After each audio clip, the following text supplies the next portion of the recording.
ala umuri dunya waddin.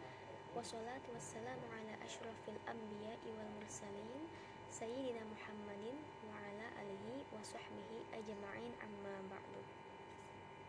Pertama-tama, marilah kita panjatkan puji dan syukur kita kehadirat Allah Subhanahu wa Ta'ala yang telah memberikan kita nikmat iman dan nikmat sehat kepada kita. Lalu tak lupa kita curahkan salawat serta salam kepada Nabi Muhammad SAW yang telah membawa kita dari zaman gelap hingga zaman menderang seperti sekarang ini. Selanjutnya di sini saya akan membahas tentang keutamaan memelihara anak yatim. Islam mengajarkan umatnya untuk senantiasa berbuat baik kepada sesama, termasuk pada anak yatim dan piatu. Yatim adalah sebutan untuk seseorang yang ayahnya telah meninggal dunia, sedangkan piatu adalah sebutan untuk seseorang yang ibunya telah meninggal dunia. Anak yatim termasuk ke dalam golongan orang yang dimuliakan. Bahkan Allah menganjurkan hambanya untuk senantiasa berbuat baik kepada mereka. Anjuran ini tertuang dalam surat An-Nisa ayat 8. Bismillahirrahmanirrahim. Wa idza hadara qismata ulul qurba wal yatama wal masakina farzuquhum manhu wa qulu lahum qawlan ma'rufa. Dan apabila sewaktu pembagian itu hadir beberapa kerabat, anak-anak yatim dan orang-orang miskin, maka berilah mereka dan harta itu sekedarnya, dan ucapkanlah kepada mereka perkataan yang baik. Selanjutnya kita masuk ke bahas apa saja sih keutamaan menyayangi anak yatim. Dan untuk mengetahuinya, yang pertama adalah sangat dekat dengan Rasulullah di surga kelak. Di surga kelak, kedekatan Rasulullah dengan seorang hamba yang menyayangi anak yatim diibaratkan dengan dua jari telunjuk dan jari tengah. Itu artinya sangat dekat jarak di antara keduanya.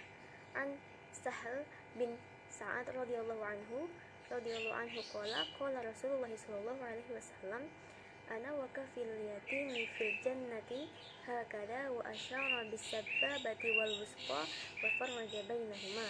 Dari Sahal bin Sa'ad radhiyallahu anhu, dari Nabi sallallahu alaihi wasallam, beliau mengatakan, aku dan orang yang mencukupi kehidupan, memberi nafkah hidup anak yatim akan berada di surga seperti ini.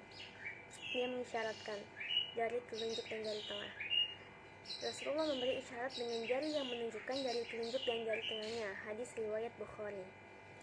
Lalu yang kedua, mendapatkan berkah rumah baik dari Allah Subhanahu wa Ta'ala.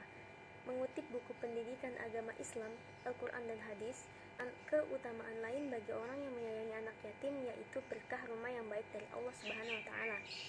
Dijelaskan oleh Rasulullah bahwa rumah yang orang Islam yang baik adalah yang di dalamnya terdapat anak yatim. Tentunya anak yatim tersebut harus diperlakukan baik oleh penghuninya. Sebaik-baik rumah kaum muslimin ialah rumah yang terdapat di dalamnya anak yatim yang diperlakukan atau diasuh dengan baik. Dan seburuk-buruk rumah kaum muslimin ialah rumah yang di dalamnya terdapat yatim, tapi anak itu diperlakukan dengan buruk. Hadis riwayat Ibnu Majah. Selanjutnya kita masuk ke pembahasan yang terakhir. Keutamaan memelihara anak yatim yang ketiga adalah tidak mendapat siksaan di hari kiamat. Allah membebaskan siksaan bagi hambanya yang menyayangi anak yatim.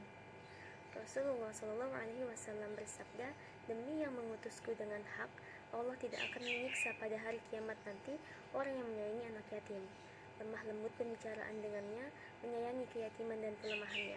Hadis riwayat Tabrani dari Abu Hurairah. Imam At-Tabrani Al-Mu'jam Al-Awsat, hadis nomor 8828. Mungkin itu saja yang dapat saya bahas. Sebelumnya terima kasih. Kita di sini semua sama-sama belajar.